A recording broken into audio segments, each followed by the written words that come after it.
La transmisión llegó a la estación de mando imperial Krovagian sin previo aviso, y el mensaje que contenía dejó a los miembros del consejo paralizados en sus asientos.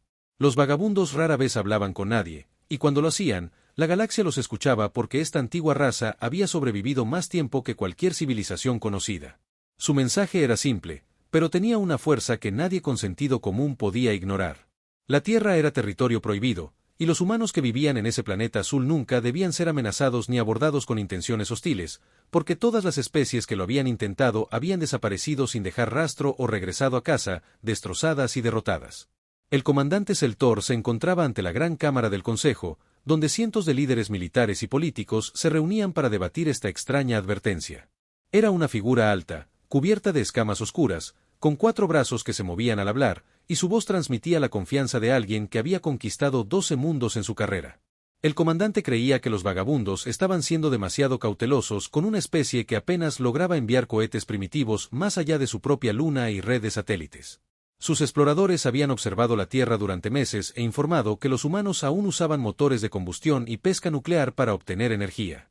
Mientras que el Imperio Croaliano dominaba tecnologías que hacían que esas cosas parecieran herramientas de la Edad de Piedra, el emperador Ktos se sentaba en su trono elevado, hecho de cristales raros que latían con luz interior, y su presencia imponía autoridad absoluta en la cámara.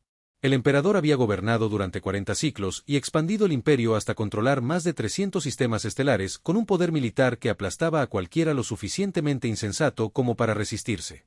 Escuchó los debates que se desarrollaban bajo él mientras los miembros del Consejo discutían si prestar atención a la advertencia o descartarla como las divagaciones de una raza moribunda que temía a su propia sombra. El emperador ya había tomado una decisión antes de que comenzara la sesión, ya que la Tierra se encontraba cerca de 7 importantes puntos de salto que otorgarían al imperio el control de todo un sector del espacio, y el planeta contenía depósitos de minerales raros con un valor superior al de 10 mundos coloniales juntos. Se llevó a cabo la votación, y a pesar de las protestas de los miembros cautelosos que creían que los errantes debían ser tomados en serio, se decidió proceder con la acción militar. 3 flotas de batalla viajarían a la Tierra con más de 500 naves de guerra con suficiente potencia de fuego para reducir toda la superficie a vidrio fundido si fuera necesario. El comandante Seltor lideraría personalmente la expedición y prometió al emperador que los humanos se rendirían a los pocos días de avistar la armada croyana en sus cielos. La Cámara del Consejo estalló en vítores y celebraciones mientras se ultimaban los planes para lo que todos creían que sería la conquista más fácil de la historia imperial. En las profundidades de las montañas de Colorado, en una instalación que no existía en ningún mapa público, el general Hake Morrison se encontraba en un centro de mando, observando pantallas holográficas que mostraban la flota alienígena que se acercaba. El complejo subterráneo llamado Comando del Escudo Profundo se había construido décadas atrás tras el primer accidente alienígena recuperado, y cada generación desde entonces había añadido más tecnología y defensas para prepararse para este preciso momento. Morrison era un veterano de innumerables operaciones clasificadas, y su cabello canoso y su rostro curtido contaban la historia de un hombre que había visto cosas que el público jamás sabría ni creería si se las contaran. Presionó un botón en su consola y abrió un canal seguro hacia la superficie, donde la presidenta Ellen Carter esperaba en un búnker bajo la capital. La presidenta apareció en su pantalla con una expresión tranquila a pesar de la gravedad de lo que se avecinaba. Había sido informada sobre el protocolo de anochecer a las pocas horas de asumir el cargo y había pasado los últimos 2 años asegurándose de que todo estuviera en su lugar para cuando llegara ese día. Morrison le informó que la flota croaliana había cruzado al sistema solar exterior y alcanzaría la órbita terrestre en 72 horas a su velocidad actual. Carter asintió y autorizó la activación de todos los sistemas de defensa y la movilización de todas las unidades militares entrenadas para este escenario. La llamada se envió por todo el planeta en mensajes codificados que solo personas específicas entenderían. La mayor Lisa Grant recibió sus órdenes mientras estaba estacionada en la Red Europea de Defensa Espacial, oculta bajo lo que el mundo creía que era una instalación de investigación en física de partículas. Era una genio táctica que se había graduado como la mejor de su clase y había pasado años estudiando tecnología alienígena recuperada para comprender cómo funcionaban sus armas y escudos. Grant comenzó a coordinarse de inmediato con sus homólogos en todos los continentes, mientras los satélites de defensa, camuflados como monitores meteorológicos y repetidores de comunicaciones, activaban sus sistemas de armas por primera vez. La red de armas de energía dirigida y plataformas de bombardeo cinético llevaba décadas en órbita, y ni un solo civil sabía de su existencia sobre sus cabezas. El capitán Derek Shaw comandaba la nave sigilosa. El portaaviones Pacific Guardian flotaba en la oscuridad cerca de Marte con sus sistemas de camuflaje activos y su tripulación lista para la acción. La nave era una de las 18 construidas con tecnología de ingeniería inversa obtenida de múltiples naves alienígenas accidentadas recuperadas desde finales de la década de 1940. Su casco estaba cubierto de metamateriales que distorsionaban las ondas de los sensores a su alrededor, haciendo casi imposible su detección. Chow era un oficial de carrera de la Marina, transferido al programa de defensa espacial hace 10 años y había entrenado a su tripulación para operar en completo silencio mientras buscaban objetivos que no sabían que estaban siendo acechados. Recibió las órdenes de Morrison y comenzó a mover su nave a posición de ataque, manteniendo las comunicaciones inactivas. En todo el mundo, instalaciones militares que parecían bases, montañas o complejos industriales comunes comenzaron a revelar su verdadera naturaleza. Baterías de cañones de riel del tamaño de edificios emergieron de silos ocultos y sus sistemas de puntería se fijaron en trayectorias calculadas por donde aparecerían naves hostiles.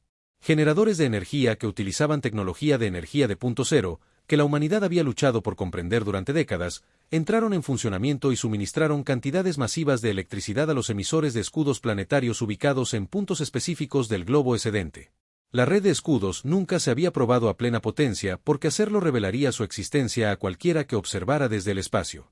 Pero las simulaciones demostraron que podía resistir el bombardeo sostenido de armas capaces de partir una luna por la mitad. Morrison observó la cuenta regresiva en su pantalla y se permitió una leve sonrisa. La humanidad había sido subestimada antes por poderes que creían que la tecnología por sí sola determinaba la fuerza.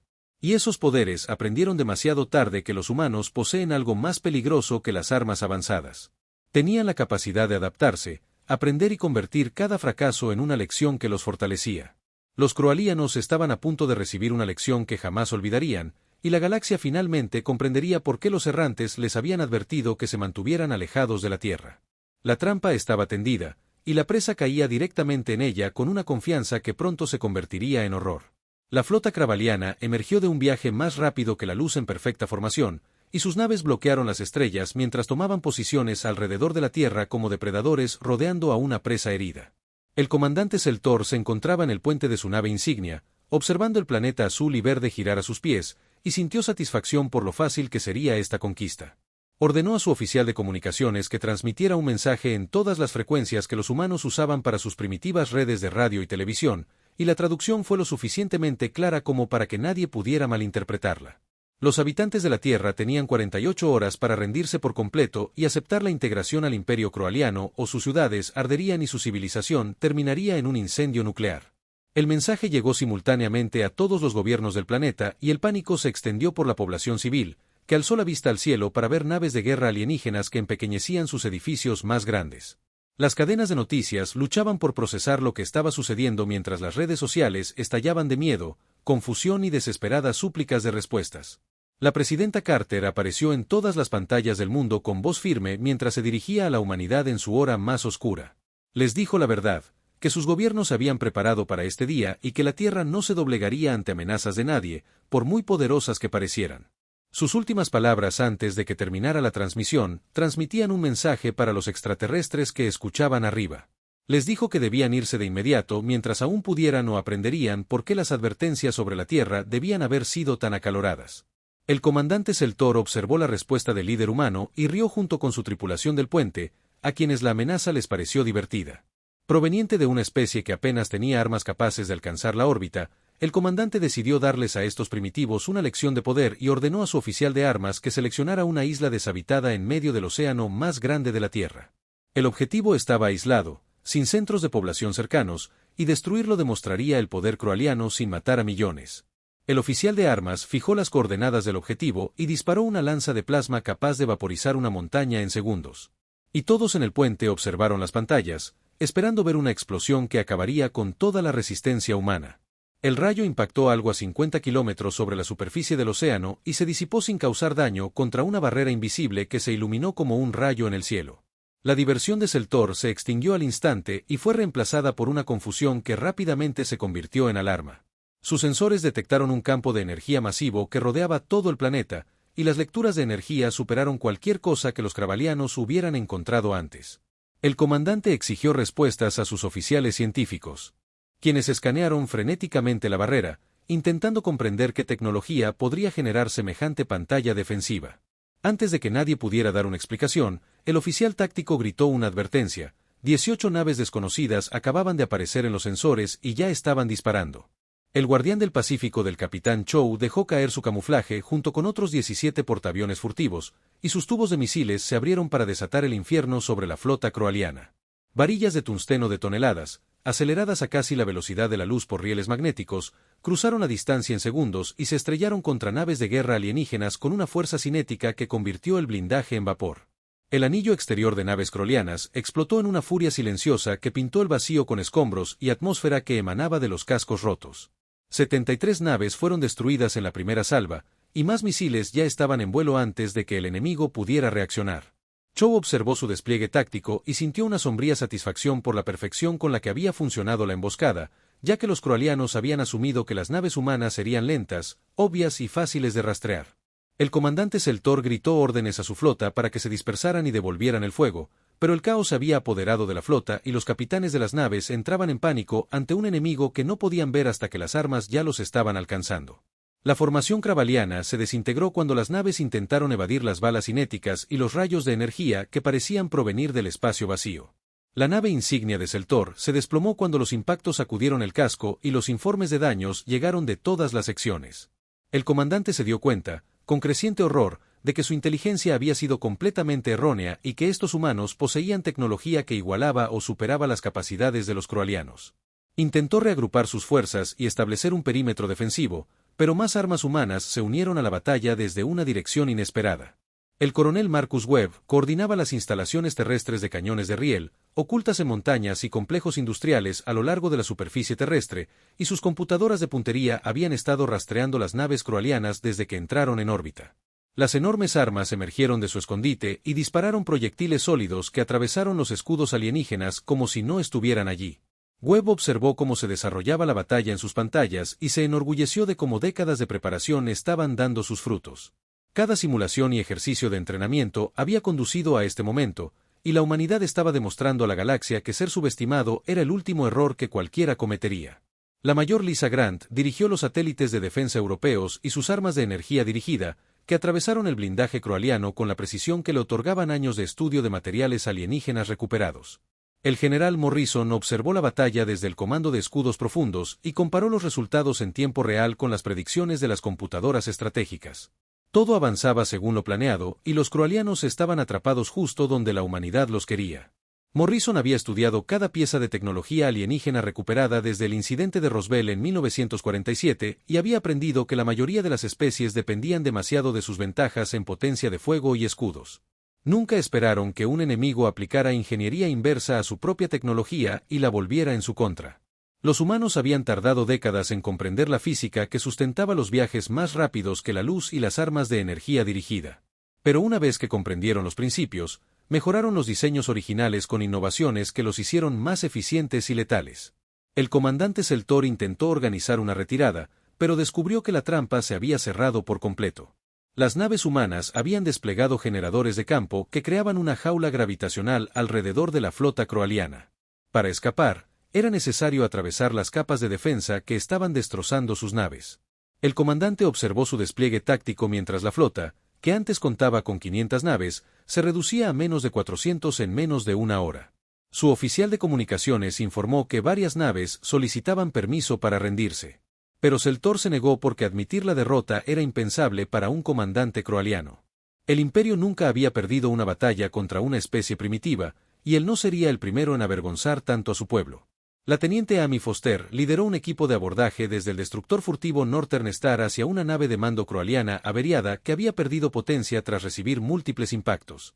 Foster era una veterana de combate entrenada específicamente para saltos en gravedad cero, y su exoesqueleto motorizado le otorgaba una fuerza comparable a la de los 4 alienígenas armados que llevaban dentro. Su equipo abrió una brecha en el casco utilizando sopletes que cortaban el metal alienígena y se desplazaban por pasillos llenos de humo e iluminación de emergencia. Los croalianos con los que se encontraron lucharon desesperadamente, pero las armas humanas dispararon ráfagas que penetraron su blindaje, y el enfrentamiento duró solo unos minutos antes de que los alienígenas supervivientes se rindieran. Foster aseguró la cubierta de mando de la nave y accedió a sus núcleos de datos, extrayendo información sobre Eiffel, las posiciones de flota y las capacidades militares del imperio. La batalla continuó durante la noche y el día siguiente, mientras la flota croaliana era sistemáticamente destruida o inutilizada por fuerzas humanas despiadadas. Los portanaves del capitán Chow perseguían a las naves que intentaban huir, mientras que las instalaciones terrestres proporcionaban campos de fuego superpuestos que no dejaban zonas seguras. El mayor Grant se coordinó con las plataformas orbitales para cortar las rutas de escape y asegurarse de que todas las naves alienígenas fueran contabilizadas. El escudo planetario resistió todas las armas que los croalianos lanzaron contra él, y las lecturas de energía nunca bajaron del 90% de su capacidad. La Tierra se había convertido en una fortaleza que ninguna flota de invasión podía penetrar, y la trampa había funcionado exactamente como Morrison y sus predecesores habían planeado décadas atrás. El comandante Seltor observaba su despliegue táctico con creciente desesperación, al darse cuenta de que la retirada ya no era posible, y todas las rutas de escape habían sido selladas por naves humanas y sus generadores de campo gravitacional. La tecnología que creó estas jaulas no debería estar en manos de una especie que los informes de inteligencia del Imperio habían descartado como primitiva e incapaz de la guerra espacial.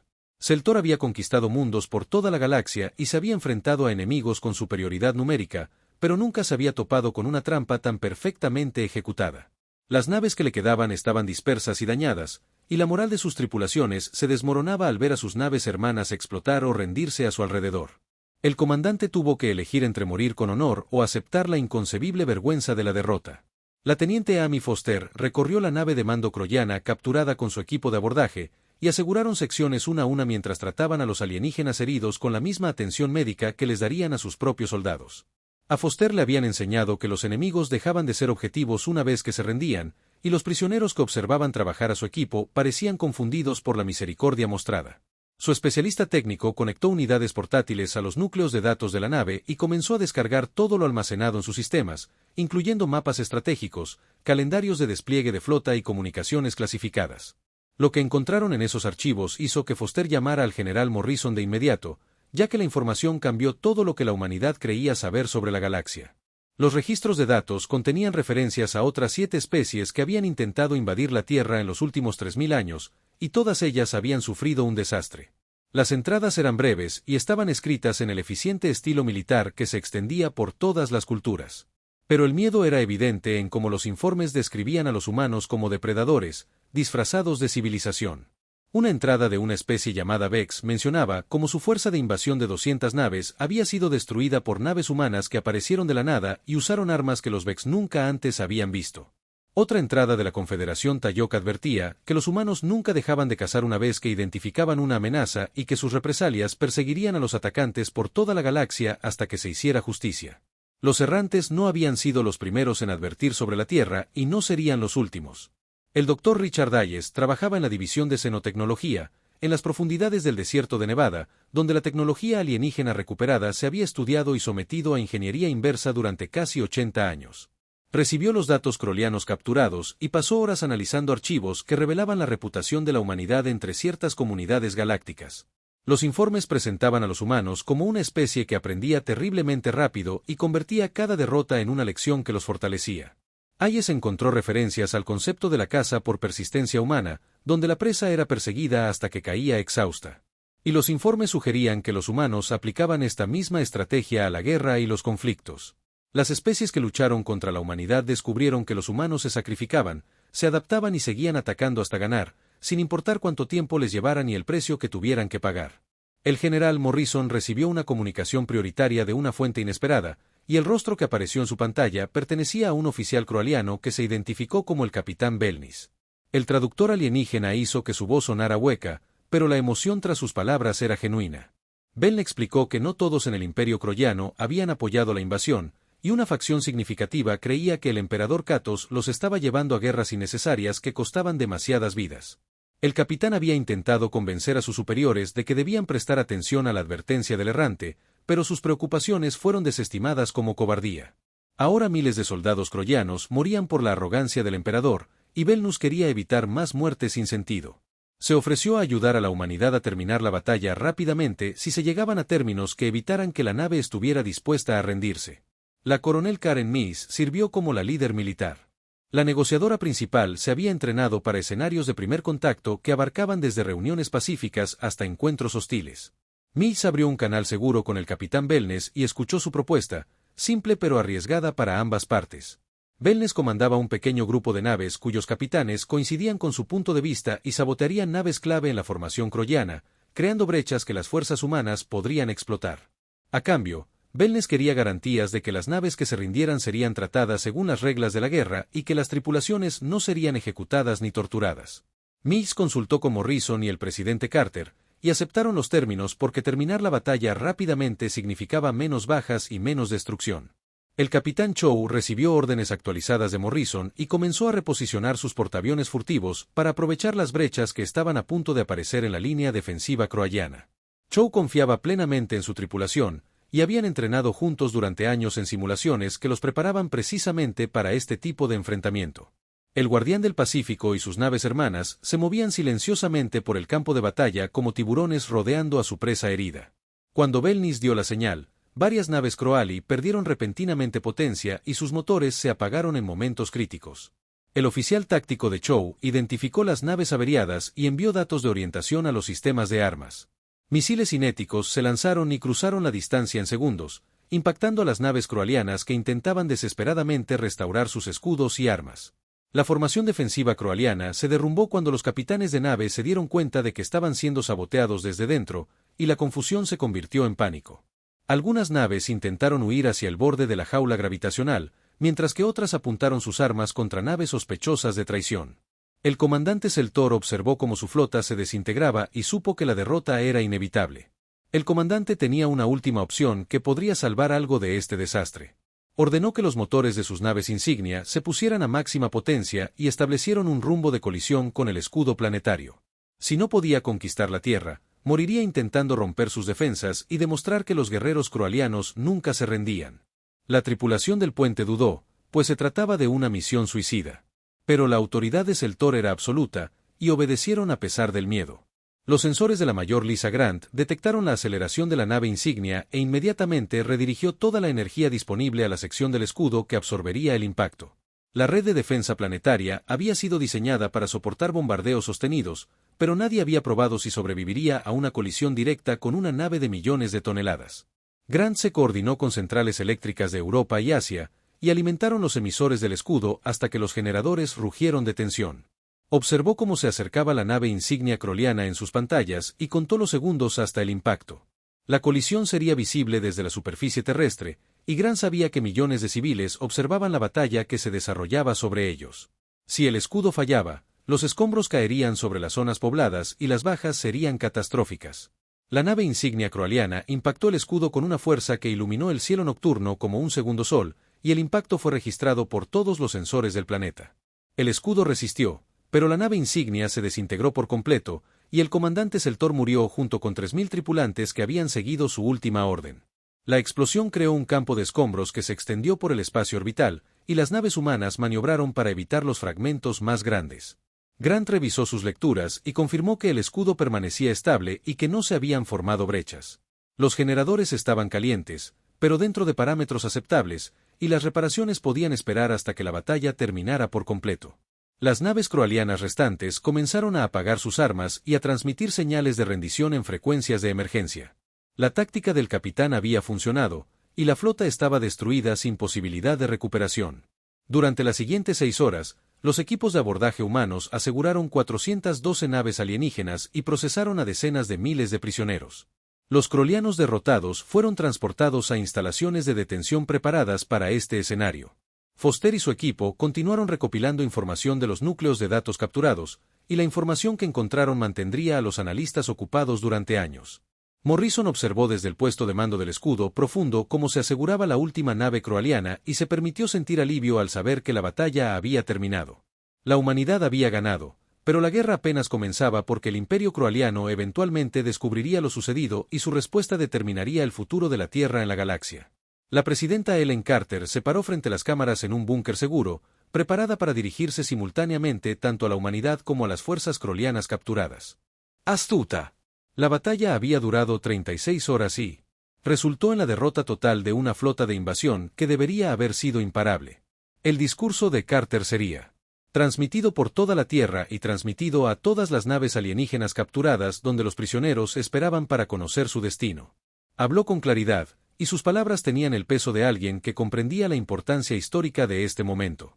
La Tierra no buscaba conquistar otros mundos ni construir un imperio mediante la fuerza militar. Pero la humanidad tampoco se doblegaría ante las amenazas de nadie, sin importar su poder o tecnología. Todas las especies que se acercaron a la Tierra con intenciones hostiles aprendieron la misma lección. Y los crealianos fueron simplemente los últimos en pagar el precio de la arrogancia. Los prisioneros serían tratados según las reglas de la guerra y se les daría la opción de regresar a casa o solicitar asilo si temían un castigo por su derrota.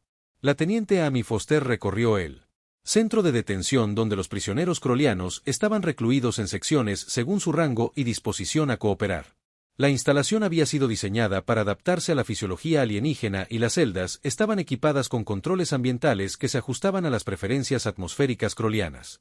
Foster notó que muchos de los prisioneros eran jóvenes y apenas habían terminado su entrenamiento, y sus ojos reflejaban un miedo que le recordó su primera experiencia en combate.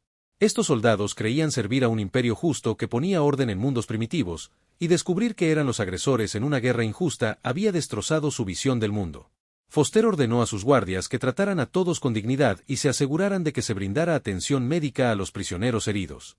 Un soldado croaliano se acercó a la barrera de su celda y habló a través del traductor, preguntando por qué los humanos mostraban piedad a un enemigo que los habría matado a todos sin dudarlo.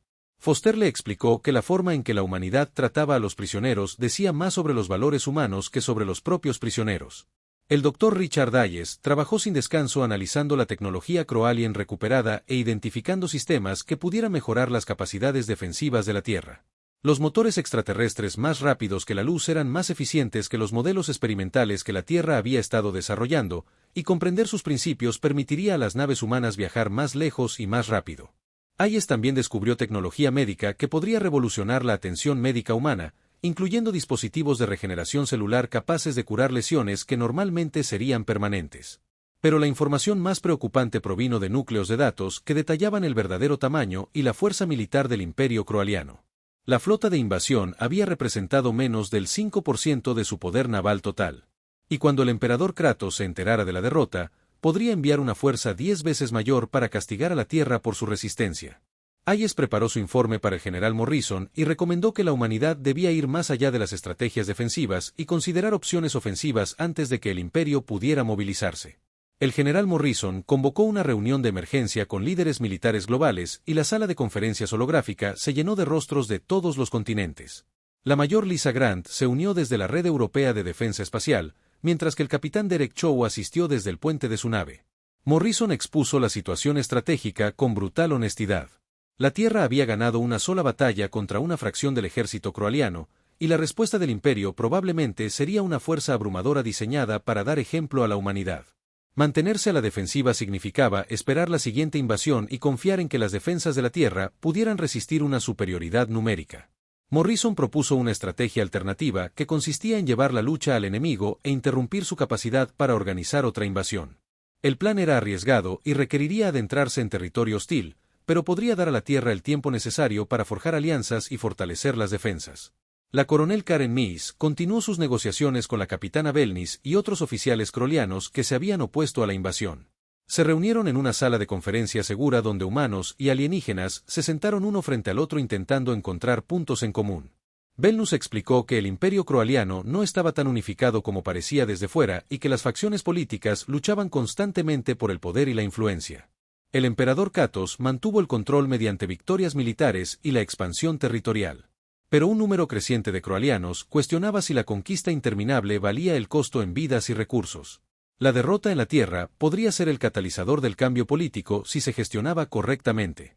Ben sugirió que la humanidad estableciera contacto con los movimientos de resistencia dentro del imperio y ofreciera apoyo a los grupos que trabajaban para derrocar a Kratos.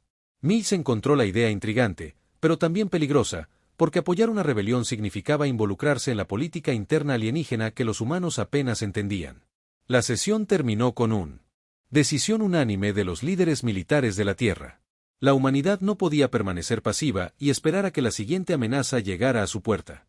La era de la clandestinidad había terminado, y la Tierra ocuparía su lugar en la galaxia como una potencia capaz de defenderse y desplegar fuerza cuando fuera necesario. Morrison autorizó la formación de una flota expedicionaria que se aventuraría en espacio neutral y establecería contacto con otras especies que se resistían a la expansión croaliana. El capitán Chow se ofreció como voluntario para liderar la misión, y su experiencia en operaciones furtivas lo convertía en la opción ideal. La flota expedicionaria constaría de 12 naves de guerra, incluyendo el Guardián del Pacífico, y su misión era recopilar información y establecer relaciones diplomáticas, demostrando al mismo tiempo que la Tierra estaba dispuesta a respaldar sus palabras con hechos. El mayor Grant recibió órdenes de expandir la red de defensa planetaria más allá de la Luna y establecer posiciones fortificadas en todo el sistema solar.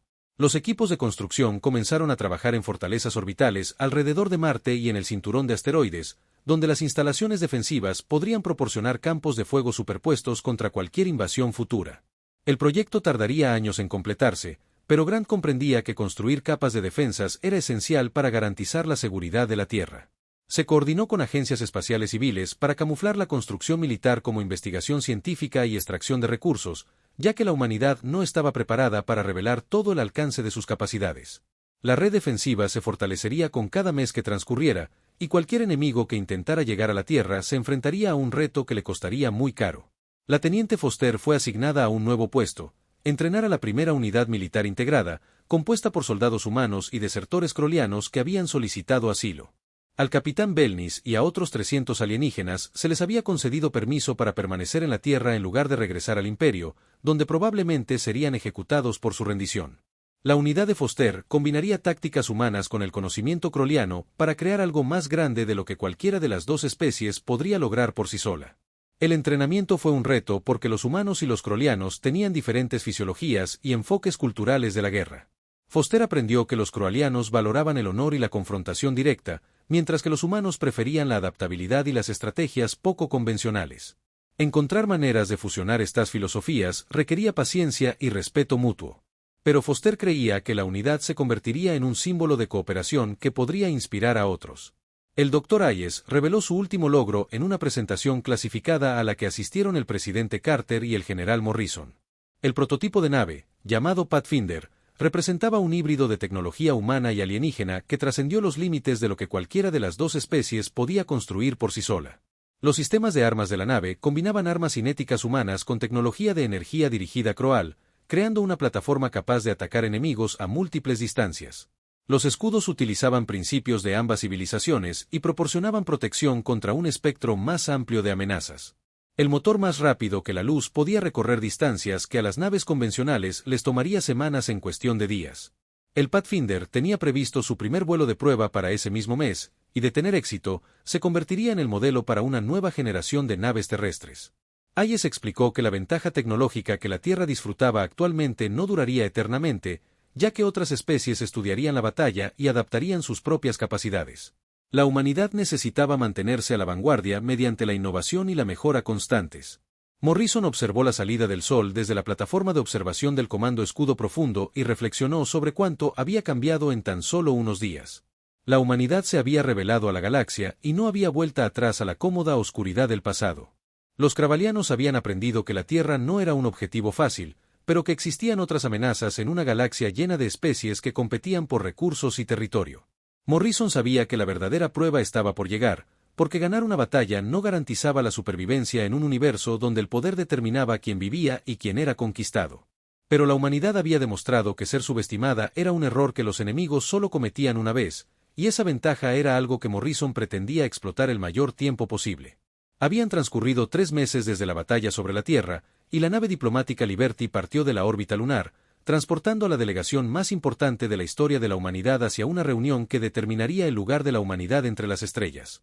La presidenta Helen Carter dirigió personalmente la misión porque algunas cosas eran demasiado importantes para delegarlas, y establecer el primer contacto con múltiples especies alienígenas requería la autoridad que solo un jefe de Estado podía otorgar. El general Jake Morrison la acompañó junto con la coronel Karen Meese y el Dr. Richard Hayes porque esta misión. Fuerza militar, habilidad diplomática y experiencia científica, trabajando en conjunto.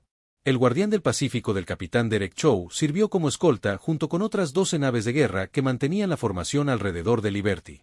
El mensaje era claro: la humanidad venía a negociar desde una posición de fuerza, no de desesperación. El destino era la estación Meridian, ubicada en espacio neutral, donde 17 especies diferentes habían acordado reunirse para discutir los recientes eventos en la Tierra. La estación era inconmensurablemente antigua y mantenida por los errantes que rara vez se involucraban en la política galáctica, pero hacían excepciones cuando el equilibrio de poder cambiaba drásticamente. Carter estudió los materiales informativos sobre cada especie que asistiría e intentó prepararse para conversaciones con seres cuya psicología y cultura eran completamente ajenas a la experiencia humana. Algunas especies se comunicaban mediante cambios de color en su piel, mientras que otras usaban armónicos que el oído humano apenas podía detectar. El desafío era establecer confianza con civilizaciones que habían existido durante miles de años, mientras que la humanidad era la recién llegada que acababa de anunciar su presencia mediante la violencia. La estación meridiana apareció en la pantalla de Liberty, y la estructura era lo suficientemente enorme como para generar su propia gravedad mediante la rotación.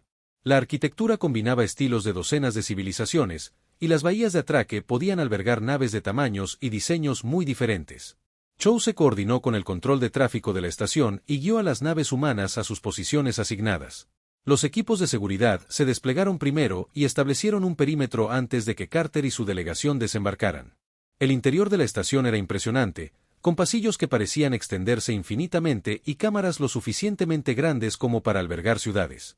Los vagabundos saludaron personalmente a la delegación humana, y estos enigmáticos seres aparecieron como figuras envueltas en una luz que dolía mirar directamente.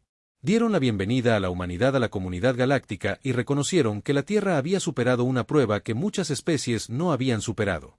La Gran Cámara del Consejo fue diseñada para albergar seres de diferentes tamaños y necesidades ambientales, con secciones que podían ajustar la temperatura, la atmósfera y la gravedad. Carter entró y vio a representantes de 17 especies reunidos en un espacio que parecía una catedral. El colectivo pelterano envió a su embajador, un ser cristalino que refractaba la luz en patrones arcoíris al moverse. La comunión Selnar asistió con trajes ambientales que contenían sus formas gaseosas. Los imponentes insectoides de la colmena Keitar se encontraban junto a seres que parecían piedra viviente. Carter ocupó su asiento asignado y esperó mientras los vagabundos declaraban el orden. La cámara quedó en silencio, y todos los presentes centraron su atención en los humanos que habían derrotado a una flota de invasión croyana contra todo pronóstico. Un representante del colectivo pelterano habló primero, y su voz fue traducida a través de dispositivos que convertían las vibraciones cristalinas en palabras. Los pelteranos habían resistido la expansión croyana durante siglos y sufrido pérdidas que casi destruyeron su civilización. Acogieron a la humanidad como posibles aliados porque cualquier especie capaz de derrotar al imperio merecía la amistad. Otras especies expresaron curiosidad mezclada con miedo y cautela. Algunos querían saber si la humanidad planeaba construir su propio imperio ahora que poseía un poder militar capaz de desafiar a las civilizaciones establecidas. Otros preguntaron sobre las intenciones humanas y si la Tierra honraría los principios de soberanía y no agresión. Carter abordó sus preocupaciones directamente y explicó que la humanidad buscaba la cooperación, no la conquista. La Tierra se había visto obligada a desarrollar armas y defensas porque la alternativa era la extinción, pero los humanos preferían el comercio y el intercambio cultural a la guerra. La teniente Amy Foster dedicaba sus días al entrenamiento de la unidad militar integrada que combinaba soldados humanos con desertores croyanos que habían optado por el asilo en lugar de regresar al imperio.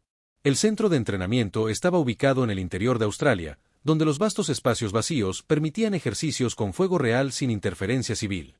Foster observó cómo sus tropas ejecutaban un asalto de armas combinadas utilizando tácticas que fusionaban la flexibilidad humana con la fuerza croyana. El capitán era su segundo al mando y su conocimiento de la doctrina militar del imperio resultó invaluable. La unidad progresaba, pero las diferencias culturales creaban fricciones que requerían atención constante. Los croyanos valoraban la confrontación directa y consideraban las tácticas de sigilo deshonrosas. Mientras que los humanos veían el sigilo como una eficiencia práctica, Foster trabajó para ayudar a ambos grupos a comprender que los diferentes enfoques podían complementarse entre sí en lugar de entrar en conflicto. El Dr. Hayes coordinó la construcción de la nave híbrida Pathfinder en astilleros que orbitaban la Tierra, donde ingenieros humanos trabajaron junto a especialistas técnicos croalianos que habían compartido su experiencia. La IP estaba a punto de completarse y representaba todo lo que la humanidad había aprendido durante décadas de estudio de la tecnología alienígena, combinada con las innovaciones humanas. Hayes inspeccionó personalmente cada sistema, porque esta nave demostraría si los humanos podían igualar o superar las capacidades de Kroyan. Las pruebas de armas superaron las expectativas, y los escudos resistieron ataques simulados que habrían destruido naves convencionales. El motor más rápido que la luz funcionó a la perfección y podía recorrer distancias en horas que a los motores más antiguos les tomaría días. La Pathfinder se lanzaría en cuestión de semanas, y su viaje inaugural la llevaría a las profundidades del espacio, donde las capacidades de la nave podrían probarse sin observación. La mayor Lisa Grant supervisó la expansión de la red defensiva de la Tierra mientras los equipos de construcción establecían posiciones fortificadas por todo el sistema solar. Las fortalezas orbitales alrededor de Marte estaban repletas de armas y escudos capaces de enfrentarse a amenazas a múltiples distancias. El cinturón de asteroides albergaba operaciones mineras que también funcionaban como instalaciones militares con plataformas de armas ocultas ubicadas entre las rocas. Grant se coordinó con el capitán Chow, quien proporcionó información sobre posibles amenazas basándose en la información recopilada de los prisioneros crolianos. La red defensiva se diseñó con redundancia y campos de fuego superpuestos que harían costosa cualquier invasión, incluso si se destruían instalaciones individuales. Grant comprendió que la defensa nunca era completa y requería mejoras y adaptaciones constantes. De vuelta en la estación, el presidente Carter de Meridian propuso la formación de una nueva alianza llamada la Coalición de Mundos Libres, dedicada a la defensa mutua y la cooperación entre especies que resistían a imperios agresivos. La propuesta esbozaba los principios de soberanía, membresía voluntaria y seguridad colectiva que protegerían a las civilizaciones más pequeñas de ser conquistadas por vecinos más fuertes. Varias especies se unieron a la coalición de inmediato, incluidos los pelterianos, que vieron la oportunidad de contrarrestar finalmente la expansión croaliana. Otros solicitaron tiempo para consultar con sus gobiernos y evaluar si unirse significaba arriesgarse a una guerra con el imperio. Carter comprendió sus dudas, ya que comprometerse con la defensa mutua no era una decisión que se tomara a la ligera.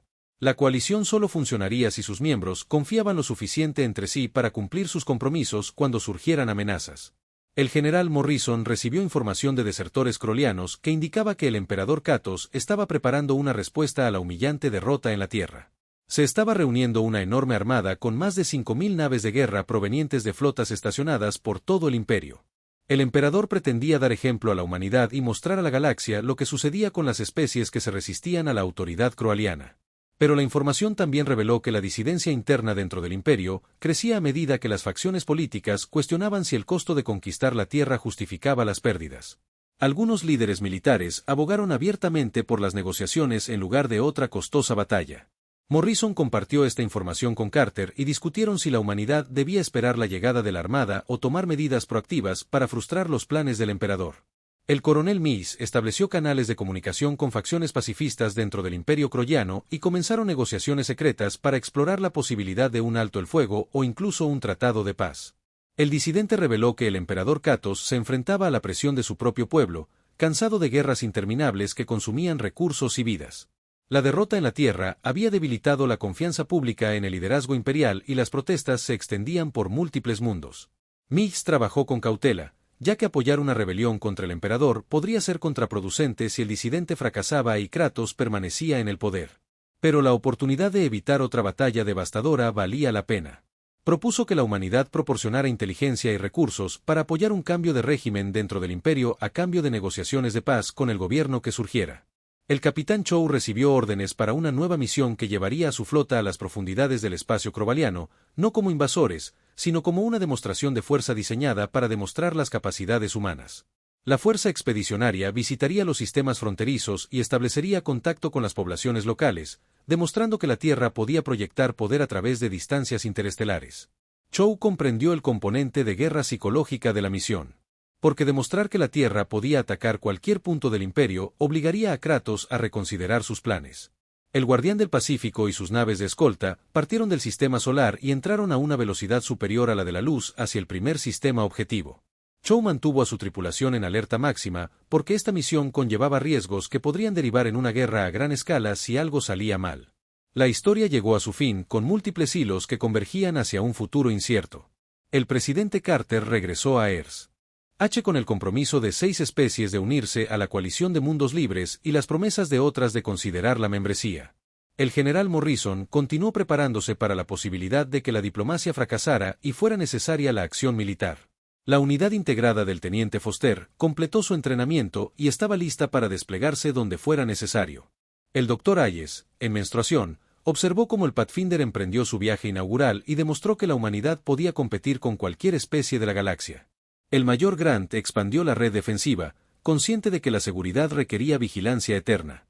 La galaxia nunca volvería a subestimar a la humanidad, y la Tierra había ocupado su lugar entre las estrellas, no como conquistadores, sino como una potencia dispuesta a defenderse a sí misma y a los demás de la tiranía.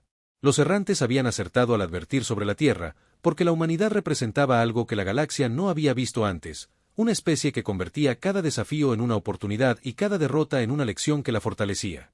El Imperio pronto descubriría esta verdad, y la pregunta era si harían las paces o pagarían el precio por ignorar las advertencias una segunda vez.